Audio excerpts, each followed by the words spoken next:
Ando devagar, porque já tive pressa em leve este sorriso, porque já chorei demais. Hoje me sinto mais forte, mais feliz, quem sabe só levo a certeza de que muito pouco eu sei e nada sei. Conhecer as manhãs e as manhãs, o sabor das massas e das maçãs. É preciso amor para poder pulsar, é preciso paz para poder sorrir, é preciso chuva para florir. Penso que cumprir a vida seja simplesmente compreender a marcha, ir tocando em frente. Como um velho boiadeiro levando a boiada, eu vou tocando os dias. Pela longa estrada eu vou, estrada eu sou. Conhecer as manhãs e as manhãs, o sabor das massas e das maçãs. É preciso amor para poder pulsar, é preciso paz para poder sorrir, é preciso chuva para florir. Todo mundo ama um dia, todo mundo chora um dia, a gente chega e no outro vai embora. Cada um de nós compõe a sua história e cada ser em si carrega o dom de ser capaz e ser feliz. Conhecer as manhãs e as manhãs, o sabor das massas e das maçãs.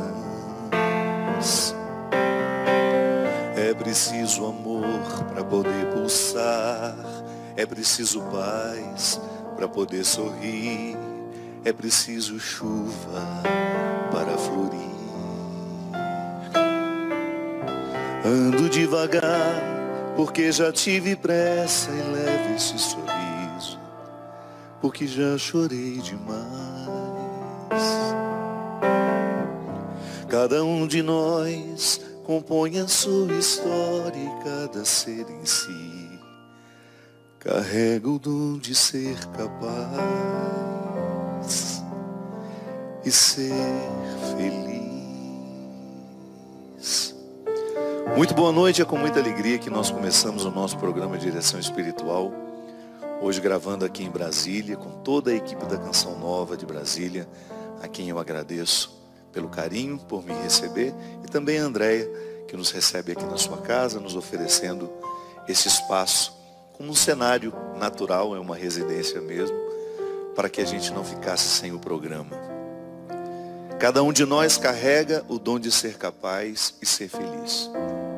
E um pouquinho antes, numa estrofe que vem antes deste último refrão, nós dizemos que num dia a gente chega e no outro a gente vai embora. Uma metáfora interessante da duração da vida. Sim, o poeta, neste caso aqui, Renato Teixeira e Almir Sater, falam de maneira muito simples e ao mesmo tempo nos proporcionando uma poética interessantíssima, colocando a vida justamente quase que como num susto, porque é mesmo. Eu acredito que ultimamente nós estejamos todos ainda mais assustados na não percepção do tempo, né? Nós estamos vivendo de uma maneira que parece que a gente não percebe o tempo passar. Ontem mesmo era Natal, já passou o Carnaval, daqui a pouco é a Páscoa, e assim a gente vai. Num dia a gente chega e no outro vai embora. Sim, se a gente não tem a percepção do momento presente, tudo isso parece um susto. Eu me lembro que na semana passada nós falamos da necessidade de compreender a vida como uma oportunidade única, irrepetível E nós falamos do quanto nós somos pouco experientes em perceber o nosso cotidiano. Ainda essa semana lá no Twitter, uma pessoa que eu admiro muito, ela é psicoterapeuta, ela escreveu assim que, claro, eu não vou repetir da maneira como ela falou, porque não me recordo exatamente como foram as palavras, mas toda sexta-feira nós temos uma enxurrada de vídeos no WhatsApp, de mensagens dizendo assim, sextou.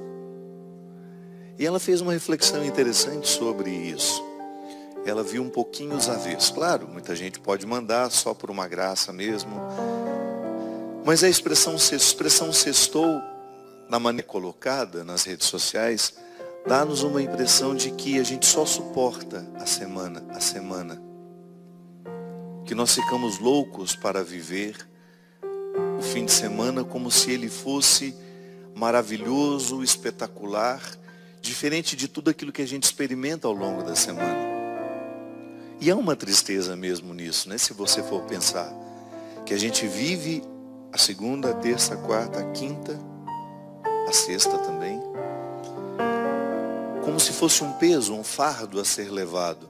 E que somente no momento em que nós iniciamos o fim de semana é que a gente tem algum alento. Aí eu até respondi para ela que talvez o problema esteja em nós não percebermos o valor dos processos. Sim, porque tudo aquilo que eu faço na minha vida é processual. É processual porque são fatos que estão alinhavados por um objetivo. Processo é isso. É tudo aquilo que está alinhavado, que tem coerência, que tem argumentos, e que depois quando você olha para ele é um todo. Não é apenas um detalhe, não, é um todo. O processo, ele vai observar todas as fases daquilo que está sendo analisado. E na nossa vida, minha gente, se nós não tivermos a sabedoria necessária, nós vamos viver a vida sempre esquecendo de que ela é processual, querendo apenas o resultado das coisas. E não é assim. Se eu não me alegrar no processo, a felicidade não será possível para mim. Jung, que foi um grande seguidor de Freud, que depois criou uma forma muito única de ver a psique humana, ele dizia justamente que o ser humano ele fica vivo à medida em que ele é alimentado por um desejo. Se a gente não deseja, se a gente para de desejar, a gente aos poucos vai morrendo. Sim, porque para ele o desejo é um elan vital que nos mantém vivos. É aquele movimento interior que faz com que a gente tenha disposição de acordar todos os dias, de ir trabalhar, de ir viver, de fazer o que a gente precisa fazer, porque um desejo nos alimenta. Jung dizia que quando nós vivemos a satisfação do desejo, pode haver até uma certa frustração. Aí a gente vai descobrir que o melhor do desejo era construí-lo, e nem tanto a sua realização. É daí que nasce aquele ditado popular que o melhor da festa é esperar por ela. Sim, a experiência de você cultivar um desejo, e você pode chamar de outra coisa, pode falar de outra forma isso. Viktor Frankl chamava de sentido da vida. Quando você mantém vivo o sentido das coisas, da existência, daquilo que te faz ser quem você é, você começa a saborear o processo, que não é só um resultado do sentido da vida, não. O sentido da vida pode até me levar a alguns resultados, mas nem sempre eu tenho resultados daquilo que eu faço. Mas eu preciso descobrir uma satisfação ali naquilo que eu faço. É o preparar. É igual o significado da palavra esperança. A esperança não é um conceito estagnado, pronto. Não, porque eu espero, eu digo, eu estou esperando. Mas significa que enquanto eu estou esperando, eu estou construindo aquilo que eu espero. Também aí você tem uma dimensão processual. Você não está de mãos cruzadas, braços cruzados, esperando por aquilo que você quer que aconteça. É por isso que na esperança cristã é uma esperança operante. Um conceito que a gente pega de um filósofo não, teólogo, protestante inclusive, Moltmann, dizia de maneira sofisticada que a esperança cristã, ela é operante. Isto é, eu opero enquanto espero. Eu faço, eu construo aquilo que eu estou esperando. Essa é a esperança cristã em relação à eternidade. Às vezes muitas pessoas têm uma certa ansiedade, né, em relação à eternidade. E eu compreendo, nós que somos ocidentais, nós temos uma dificuldade muito grande de lidar com a eternidade, porque nós ocidentais somos muito racionais. Na semana passada eu falava da monja Regina, que é uma hinduísta. E chegou um momento de algumas explicações que ela estava nos dando, e eu percebi que ela ia ficando assim, como que sem graça diante de nós, e aí ela parava e falava, mas isso não dá para explicar. Sim, porque embora ela seja ocidental, ela está vivendo uma religião que tem uma filosofia oriental muito baseada numa capacidade que eles têm de não precisar perguntar racionalmente sobre tudo. Eles convivem bem com a pergunta. Eles não têm tanta necessidade da resposta. E às vezes a fé parece até ingênua. Mas nós que somos ocidentais, com essa necessidade de racionalizar tudo, nós muitas vezes olhamos para a eternidade e queremos entendê-la. E às vezes eu, como padre, vivo o constrangimento de ter de falar sobre isso de forma racional, quando na verdade a eternidade não cabe nos nossos conceitos racionais. Aí a pessoa me pergunta, padre, como é que é depois que a gente morre? Primeiro, eu não morri também, não sei, estou na mesma situação que você. Aí a minha fé, eu como cristão, eu sou levado a acreditar que a eternidade será o meu encontro definitivo com Deus. Isso pode significar tanta coisa, mas não dá para racionalizar isso. Porque se eu tentar racionalizar, há pessoas que têm necessidade de imaginar o céu igual uma cidade.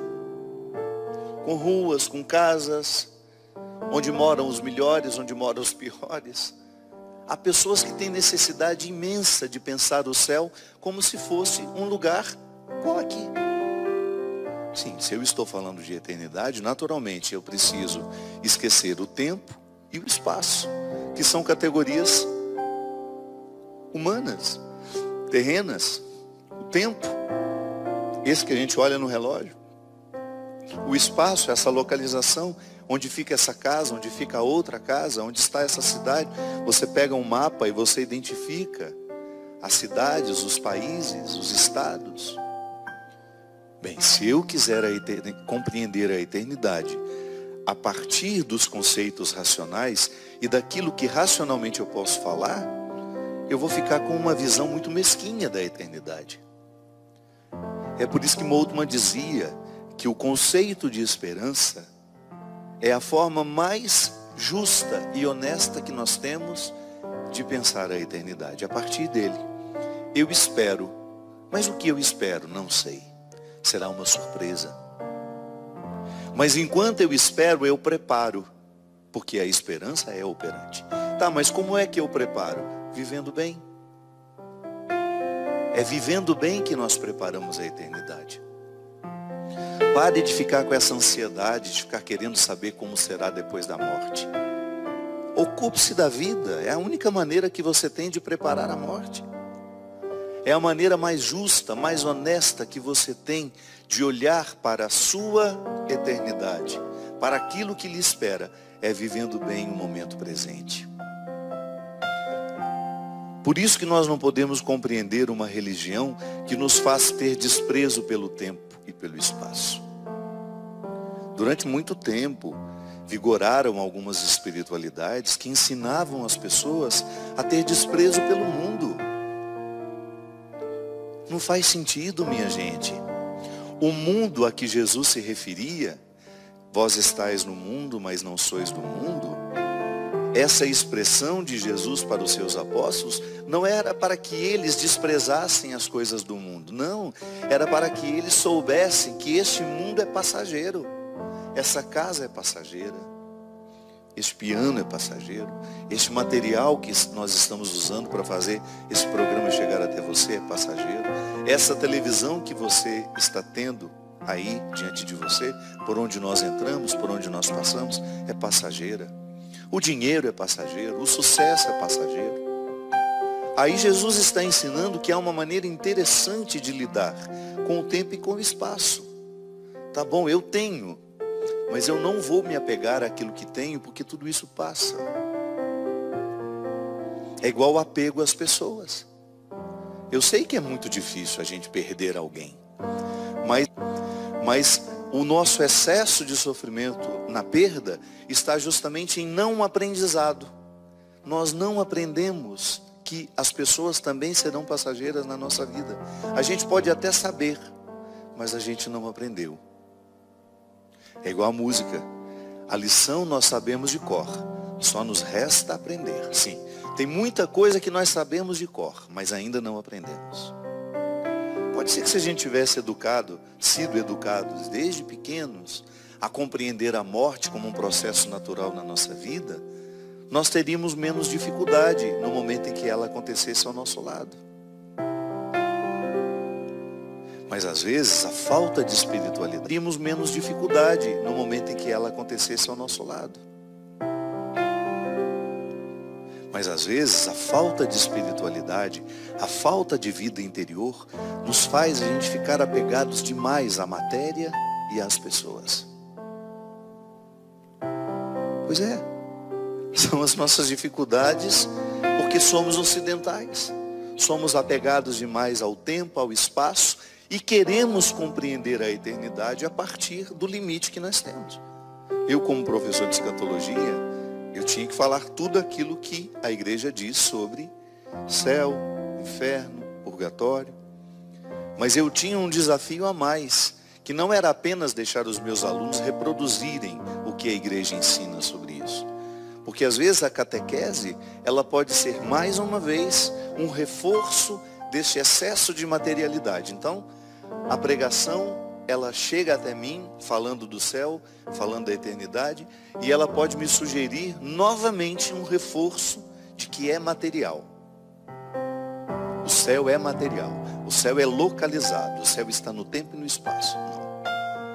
Então o meu desafio como professor era que nós soubéssemos falar a linguagem sem ficarmos presos a ela. A eternidade é muito mais uma esperança do que um conceito fechado. Tá bom, eu espero. Mas o que eu espero? Não sei. Mas eu vivo bem para esperar. E aliás, a melhor maneira de preparar a eternidade é vivendo bem. Não há outro jeito. Se eu estou atento aos processos que me cercam, a minha vida profissional, a minha vida afetiva, e aí você pode desdobrar-se naquilo que você faz, em tudo aquilo que você tem, nas suas demandas do dia a dia. Se você se propõe a viver bem em tudo aquilo que você faz, e o que é viver bem, minha gente? É você ser correto, você ser justo, você ter da compreensão de que não faz sentido você ser um instrumental de injustiça no mundo. Como nós tivemos na semana passada, aquele massacre de 2 rapazes, um de 17 anos, o outro de 25. Pensar que esses 2 rapazes escolheram terminar as suas vidas destruindo outras vidas. Isso aconteceu da noite para o dia? Não. Porque isso vai aos poucos sendo semeado dentro de nós. Nós desconhecemos a história pessoal deles, por isso nem cabe julgamento. Você pode até ficar indignado, você pode pensar, meu Deus, como uma pessoa é capaz de fazer isso? Sim, pode ser que você também fosse capaz de fazer a mesma coisa, se você tivesse passado pelos mesmos caminhos que eles passaram. Não estou justificando ninguém, estou apenas alertando para a necessidade que nós precisamos ter de perceber as coisas com mais amplitude. Comece, por exemplo, a permitir o ódio morar dentro de você. Comece a permitir a vingança ficar alojada dentro de você. Permita que a vingança, que o ódio, que o rancor comecem a dar ordens às suas atitudes. Sim, porque as minhas atitudes, elas são todas ordenadas por aquilo que sinto e penso. Ou você acha que a sua atitude está deslocada? Não. Ela é sempre um fruto do que você pensou e sentiu. E faz tudo dentro do mesmo lugar. É dentro do cérebro que tudo isso acontece. É na mente. Às vezes a gente usa o coração, né, para simbolizar o amor, o sentimento. Sim, não tem problema você simbolizar. Mas é aqui que tudo acontece. Pensamento e sentimento. São eles que dão ordem às minhas atitudes. Tudo aquilo que sai de mim como uma atitude, como um gesto, é fruto do meu pensamento e do meu sentimento. E é por isso que eu preciso ter um cuidado imenso com aquilo que eu penso, com aquilo que eu sinto. E, consequentemente, com aquilo que eu falo. Porque a fala é justamente a expressão do que você está sentindo e pensando. Se eu não cuido, minha gente, daquilo que eu penso, se de repente eu começo a alimentar, está aqui o João Paulo, boa noite João Paulo, obrigado pela sua presença. Se de repente o João Paulo faz parte da minha ambiência afetiva, eu convivo com ele, e eu começo a alimentar dentro de mim um ódio pelo João Paulo, às vezes sem motivo, e você sabe que isso é possível. Às vezes você pega a implicância de uma pessoa, pega a birra dela, você não sabe exatamente por quê, você não buscou os motivos dessa implicância, dessa dificuldade com aquela pessoa, e você começa a alimentar um sentimento ruim em relação a João Paulo. Eu começo a alimentar o meu pensamento. Nossa, eu gostaria tanto que João Paulo, que ele fosse mandado embora do serviço dele, que não desse certo. Fico sabendo que ele está batalhando por uma coisa, eu ali, no silêncio do meu coração, fico pensando que eu ficaria muito feliz que aquilo desse errado. Tenho certeza que eu estou falando aqui e você está se identificando com o que eu falo. Sabe por quê? Porque nós somos todos iguais. Em algum momento o nosso pensamento colocou-nos contrários a alguém, mesmo que fosse sem motivo. E às vezes tem motivo também. O que eu estou dizendo é que se você alimenta o que você pensa em relação àquela pessoa, e se você está alimentando um pensamento que é nocivo, que é ruim, que prejudica, que é injusto, aí naturalmente aquele pensamento se desdobra num sentimento de aversão, ou às vezes é até o contrário. Começa com o sentimento de aversão e depois você começa a pensar coisas ruins sobre ele.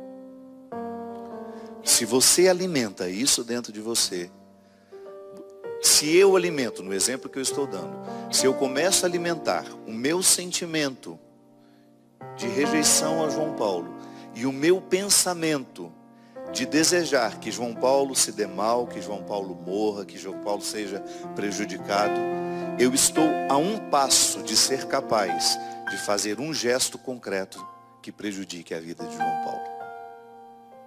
Será, padre? Sim. Muitos monstros nos habitam, minha gente. Por isso que eu digo para você, a gente olha para essas pessoas que são capazes de matar, que são capazes de assassinar outras pessoas, e a gente se acha tão diferente delas. Começa a alimentar o ódio dentro do seu coração para você ver.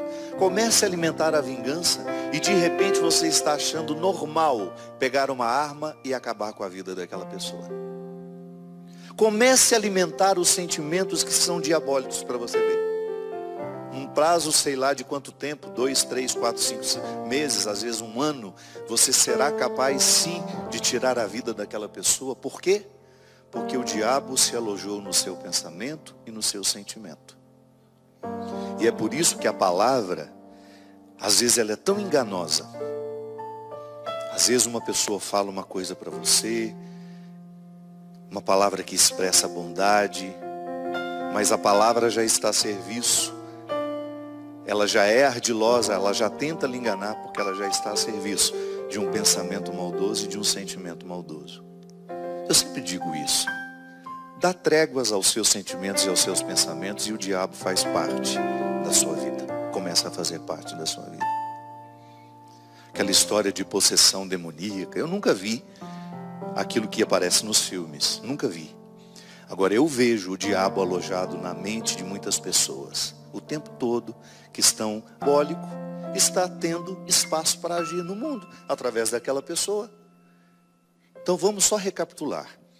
A minha atitude é um fruto do que eu penso e do que eu sinto. Se eu estou alimentando pensamentos ruins, injustos, aí você pensa tudo aquilo que é ruim. Mentira, infidelidade, maldade. Se o meu pensamento está nutrindo isso dentro de mim, ele está então julgando sentimentos também ruins, que vai me colocar numa oposição, que vão me colocar numa oposição em relação às outras pessoas. E sem perceber eu me torno um instrumento do mal. Volto a dizer, estou falando aqui e você está pensando, claro, é bom assim. O programa só tem sentido se ele nos faz pensar. Eu tenho certeza que você já identificou isso em você, ou então naquela pessoa maldosa lá do seu trabalho, que está sempre articulando contra outras pessoas, ou aquela pessoa que se tornou uma habitação da desonestidade, preocupado, dá o calote aqui, dá um calote ali, engana um aqui, engana um outro ali. Isso é possessão demoníaca, porque nós não nascemos para isso. Mas em algum momento da vida, seja lá no nosso processo formativo, na primeira infância, quando nós somos tão frágeis, quando nós não somos capazes de refletir sobre os nossos pensamentos e sobre os nossos sentimentos, porque a gente ainda não sabe nem o que é certo, o que é errado, se não existe alguém ali para nos ajudar a purificar o que nós estamos sentindo e pensando, com frases muito práticas: meu filho, isso não pode, porque a criança, minha gente, ela não esconde o que ela pensa e o que ela sente. Tanto é que em muitos momentos, quantas vezes uma criança de 3, 4 anos fala: eu vou matar você. Grita isso para a mãe, porque está sendo contrariada. A gente pode pensar: mas isso é tão inocente, é coisa de uma criança. Sim, se não há uma correção ali naquele momento, carinhosa, amorosa, meu filho, nunca mais diga isso, porque é muito feio matar alguém. Para que ela possa começar a entender, para que aquela linguagem não crie dentro dela uma disposição ao pensamento futuro e ao sentimento futuro, que quando alguém me contrariar, é justo eu poder matá-la. Eu posso matar. Se a gente não tem uma pessoa nos orientando, minha gente, seja pai, seja mãe, seja avó, avô, tio, irmão, vizinho, se nós não tivermos na fase em que nós não temos este filtro do certo e do errado, se nós não temos alguém para nos ajudar a entender o que a gente sente, o que a gente pensa, nós nos tornamos futuros assassinos. Nós seremos, em potencial, aqueles que invadiram a escola e exterminou todo mundo. Quando é que começou aquele crime? Naquele dia, num dia anterior? A justiça já chegou à conclusão de que foi um crime premeditado. Sim, mas uma semana antes, 2 meses antes, não. Aquilo ali começou na infância daqueles meninos, quando o essencial foi negado a eles. O essencial, quando nos é negado, minha gente, deixa um buraco imenso. Uma criança não nasce para ser bandido. Ela não nasceu para dar errado. Agora, o que nós fazemos com ela contribui justamente para que aquela índole, às vezes maldosa que ela tem, cresça. Porque quem pode dizer que nós também não temos essas índoles dentro de nós? Temos. Descuide de você para você ver o monstro que você se torna. Eu sempre digo isso. Nós que somos religiosos, nós que vivemos uma experiência de Deus, porque publicamente dizemos isso aos outros. Não estou dizendo que aquele que não diz não viva. Estou dizendo eu, no meu caso. Você já imaginou que contraditório seria se nos meus bastidores eu fosse uma pessoa maldosa? Se eu não tivesse capacidade de reconhecer os meus erros? Se eu prejudicasse João Paulo conscientemente, mesmo sendo padre? Isso acontece muito. Uma casca religiosa para esconder maldades vergonhosas. Como os padres que foram acusados de pedofilia, abuso sexual de pessoas que vão buscar, ou outras lideranças religiosas, padres, pastores, leigos, que exercem uma autoridade religiosa sobre alguém e abusam ultrapassam uma maldade, minha gente, que está protegida pela religiosidade. É o que eu estou dizendo, sim, uma autoridade religiosa sobre alguém e abusam, ultrapassam e dos meus pensamentos diariamente, purificando-os, pedindo perdão a Deus e aos outros, eu me torno um monstro. Sim, tenho potencial para ser santo, tenho, mas e consequentemente ao que você fala, para que você não se torne um obstáculo para si mesmo no dia a dia, para que toda essa tendência que você tem a fazer a maldade não cresça dentro de você. Nós vamos para um rápido intervalo e a gente volta já já com o programa Direção Espiritual.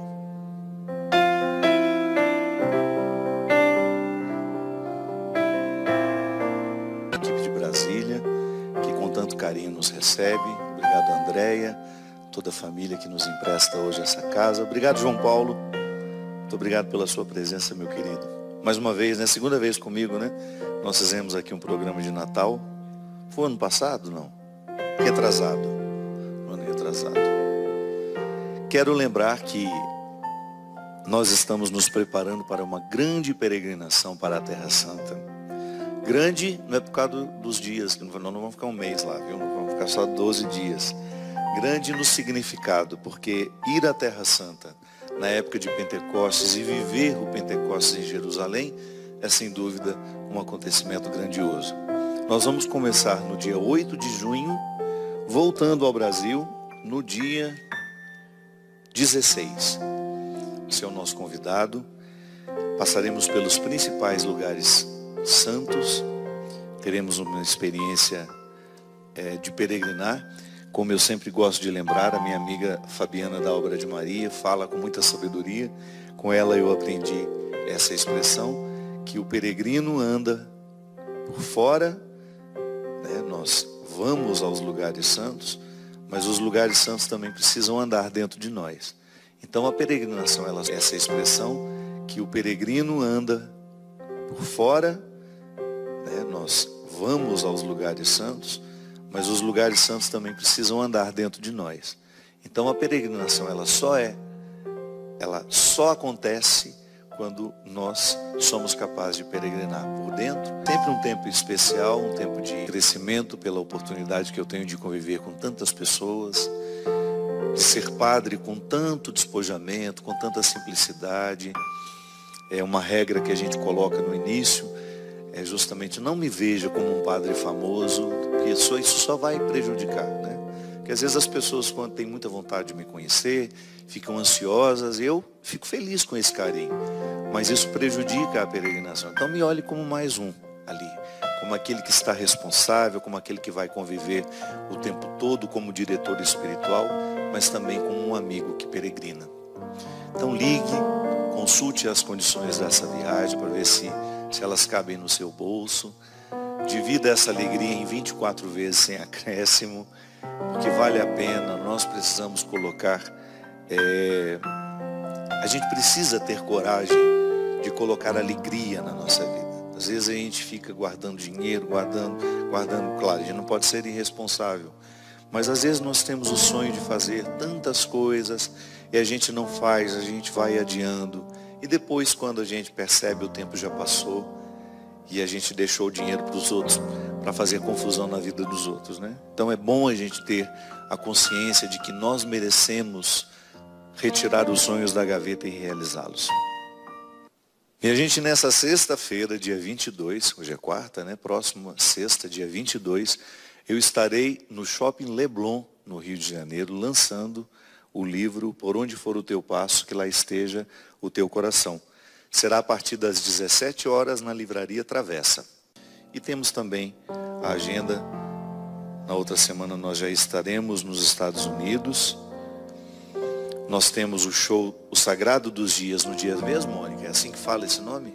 Na Livraria Travessa. E temos também a agenda. No dia 30 de março nós estaremos em Newark. E depois no dia 31 em Boxborough, assim. Entra no nosso site, cidades que você sabe que pode ser viável aí, que seja mais próximo da sua região, e esteja conosco. Lá você tem todas as informações, os telefones de contatos para informações mais precisas, os horários dos shows e os locais também. Será uma grande alegria ter você presente com a gente. Temos aqui várias pessoas que nos escreveram. Achei interessante essa daqui. Boa noite, Padre Fábio. Quando eu tive o meu filho, logo em seguida tive uma depressão pós-parto. E naquele momento a minha irmã ajudou muito na criação do meu filho. Mas depois de um tempo, com a graça de Deus, eu me recuperei, fiquei ótima. E eu fui percebendo que a minha irmã tinha se apoderado do meu filho. Aí comecei a me impor diante da situação. Mas com muito cuidado, porque a minha irmã não pode ter filhos. Mas ela começou a dizer palavras negativas para mim, dizendo que eu estava doente. Já tentei conversar muitas vezes com a minha irmã, minha mãe, mas elas falam que eu sou doente. Padre, já até pensei em deixar de visitar minha família, mas daí fica difícil porque eles são a minha família, o meu espaço. O que eu faço diante dessa situação? Bem, primeiramente, é possível que você tenha razão naquilo que você diz. Não sei, não conheço a realidade com mais profundidade, eu não sei o porquê elas dizerem que você é doente quando você diz isso. O fato é que, quando nós temos uma depressão pós-parto, quando eu falo nós, eu nunca tive, né? Porque eu também não posso ter um parto. Nós, enquanto humanidade, eu gosto sempre de me incluir no discurso. Quando uma pessoa enfrenta a depressão pós-parto, isso eu vi dentro da minha casa, minha irmã Heloísa teve, quando teve o filho dela, o Conrado. A depressão pós-parto praticamente retira da mulher as condições da maternidade. Ela fica, inclusive, sem condições de amar. Não é só os cuidados. Ela fica privada do sentimento positivo. Porque a depressão faz isso com a gente, né? Toda vez que nós estamos num processo depressivo, o que prevalece em nós é o sentimento negativo. É tudo aquilo que... O ruim da vida fica muito... E a vida tem coisas ruins mesmo. Mas o ruim fica prevalecendo sobre as coisas boas. E isso é tão perigoso porque se a visão do que é ruim vai prevalecendo, daqui a pouco a gente se torna capaz de tirar a própria vida. Porque já não há nada segurando-nos aqui no tempo e no espaço. Não há nada do significado da vida que possa nos segurar. Na depressão pós-parto, então, a mulher ela não fica somente privada. Ela não tem só a não disposição de cuidar do filho. Ela também tem uma indisposição ao amor. E dependendo do agravamento do quadro, ela pode não desejar mais aquela criança. Às vezes a rejeição é tão profunda que ela não quer ver aquela criança. Eu não sei qual foi a intensidade da sua depressão, minha filha. O que eu sei é que a sua irmã, certamente percebendo a sua indisposição ao menino e não tendo ela passado pela oportunidade de ser mãe, descobriu com filhos dela. Ela foi desenvolvendo a maternidade que ela não tinha vivido em outras, com filhos dela. Nos dias da depressão da minha irmã, e foi tão grave, minha gente, que nem estava no seminário ainda. E eu me lembro que ela foi amamentar o Conrado, e o Conrado chorava. Ela arremessou o menino. Ela jogou ele numa distância, assim. E assim que ela jogou, ela assustou com a própria atitude. Foi um choque para ela. E ela teve uma crise de choro, mas ela não tinha vontade de pegar novamente o menino no colo. Aí eu peguei, tirei ele do quarto. Graças a Deus ele não machucou, porque era frio. E ele estava muito enroladinho, né? As crianças antigamente ficavam muito enroladas, né? Punha cueiro, punha não sei mais o que, e punha manto. Então ele quicou igual uma bola na parede. Coitado. E aí eu peguei Conrado, saí com ele do quarto. Aí ele acalmou, ficou tranquilo. E eu desenvolvi com ele, nesses primeiros dias de vida dele, um vínculo assim muito estreito. Mas claro, eu sou homem, eu não iria me apegar a ele da mesma maneira como a sua irmã se apegou.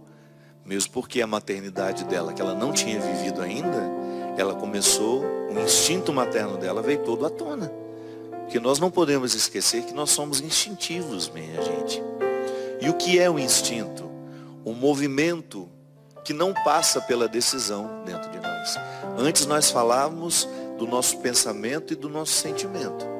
Que a gente tem um domínio sobre isso, sim. Você precisa aprender a dominar os seus pensamentos e os seus sentimentos. Dominando um facilita dominar o outro. Mas instinto, ele é animal. Ele não é refletido. Então quando ele vem em nós, nós somos capazes de... É igual aquela história. Quando uma mãe vê um filho em perigo, o que vem nela? Não é a reflexão racional, é o instinto materno, que é de proteção. Então ela é capaz de enfrentar qualquer perigo. Ela nem raciocina. Se o menino estiver prestes a ser comido por um leão, ela se joga em cima daquele leão, porque ela não pensa que o leão é maior que ela. Ela está movida pelo instinto. Então quando nós estamos movidos pelo instinto, existe um espaço muito estreito para a reflexão. Então a sua irmã certamente não teve muita, a partir do momento que o instinto aflorou, ela não teve muita escolha. Ela se afeiçoou ao menino e sentiu-se mãe dele. E a gente não pode avaliar, porque nós estaríamos fazendo um julgamento, né? Até que momento ela foi consciente disso, depois que o instinto se estabeleceu, o que ela foi capaz de refletir sobre isso. Agora, o fato é que, eu vou pensar muito mais pelo lado do seu sentimento, porque da sua irmã eu não sei.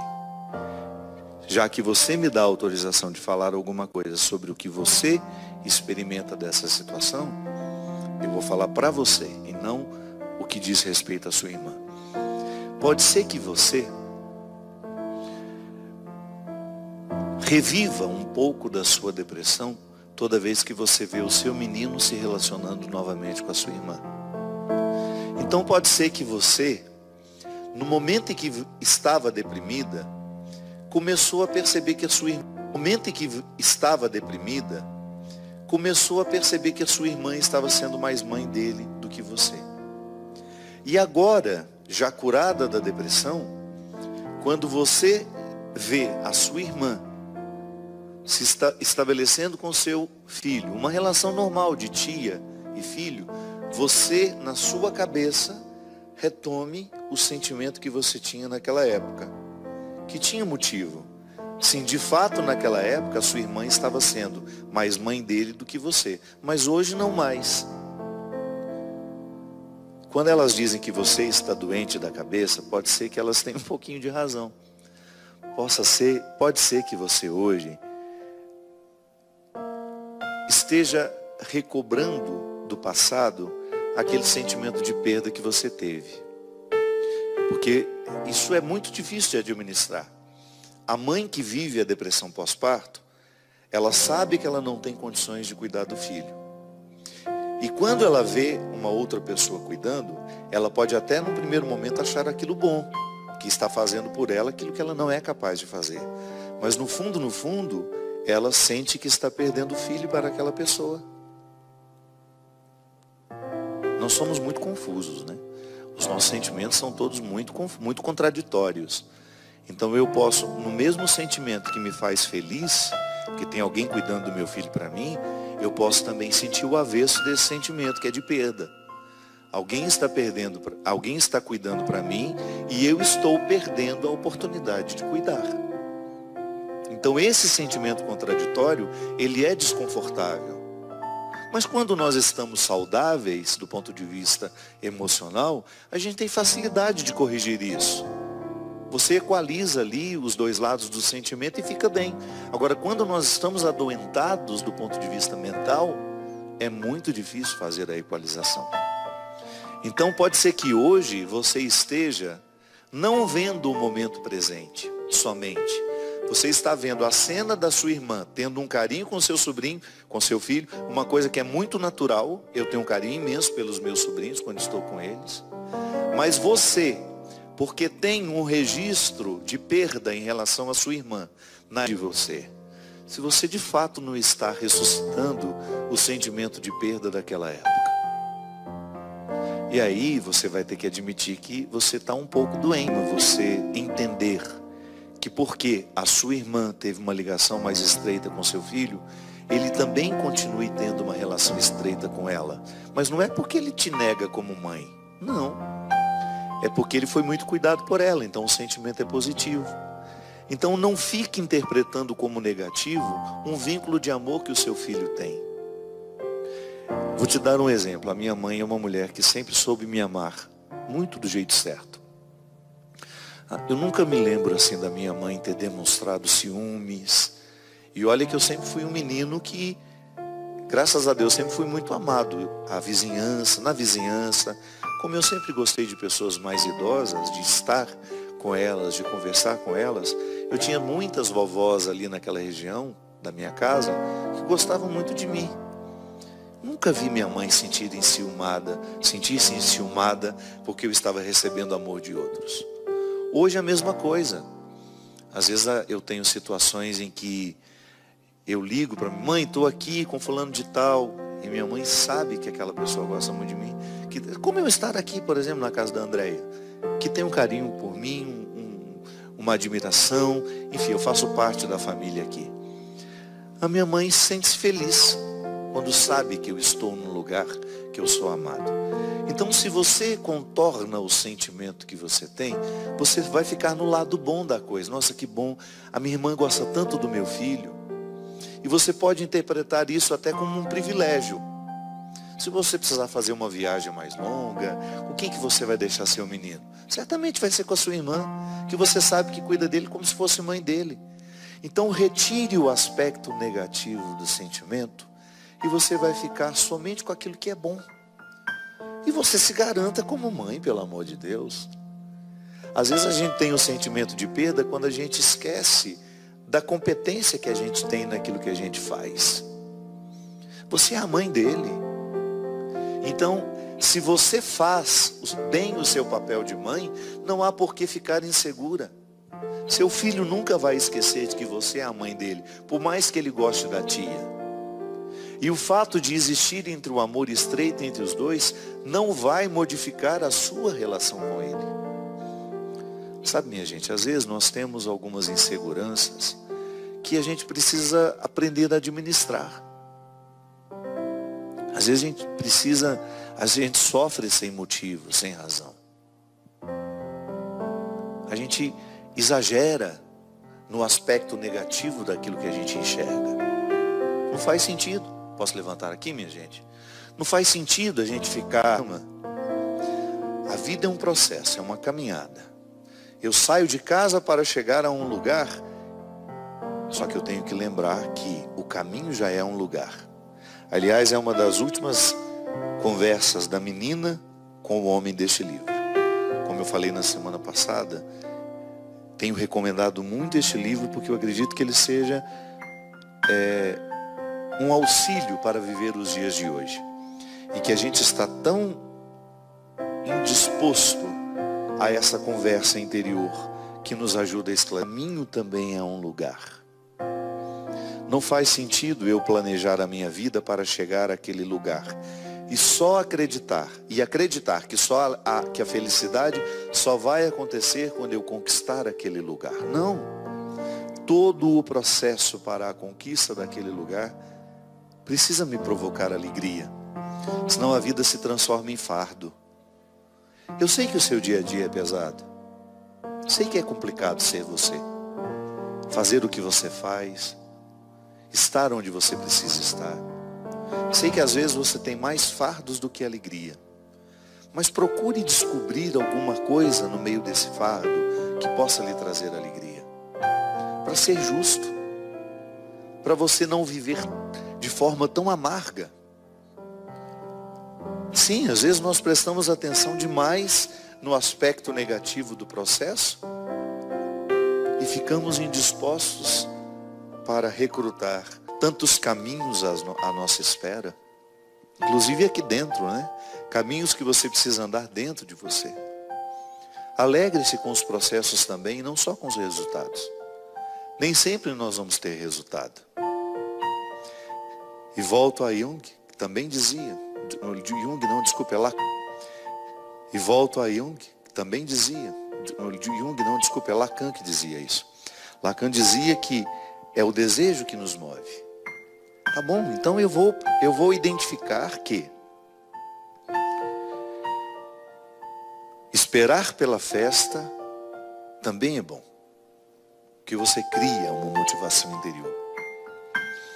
E vai chegar algum momento, vai ter situações em que a festa não será nada perto da alegria das esperas. Foi muito melhor esperar por ela do que a festa necessariamente dita. Isso acontece. Às vezes aquilo que eu esperei me deixou muito mais feliz do que aquilo que foi a realização do que eu esperei. É o que eu desejo do fundo do meu coração. Que você fique atento aos caminhos que você anda. Que você descubra que ele também é um lugar. O caminho é um lugar. Que precisa ser saboreado, que precisa ser percebido. Tenho 2 horas de ônibus até o caminho é um lugar. Que precisa ser saboreado, que precisa ser percebido. Tenho 2 horas de ônibus até o meu trabalho. Leve um livro.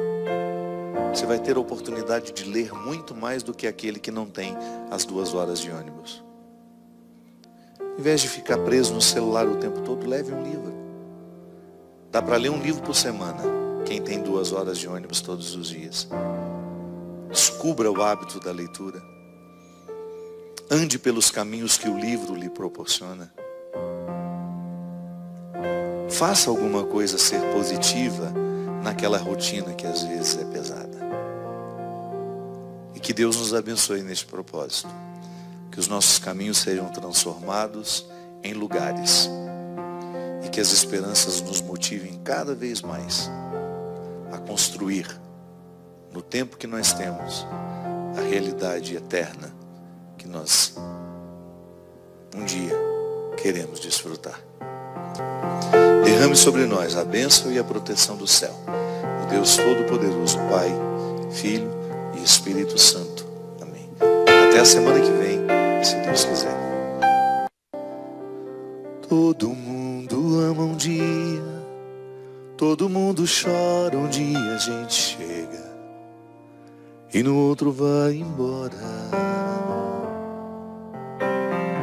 Cada um de nós compõe a sua história e cada ser em si carrega o dom de ser capaz e ser feliz.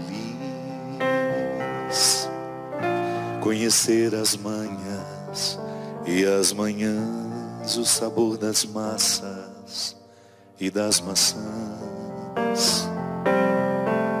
É preciso amor para poder pulsar, é preciso paz para poder sorrir, é preciso chuva para florir. Ando devagar porque já tive pressa e levo este sorriso, porque já chorei demais. Cada um de nós compõe a sua história e cada ser em si carrega o dom de ser capaz e ser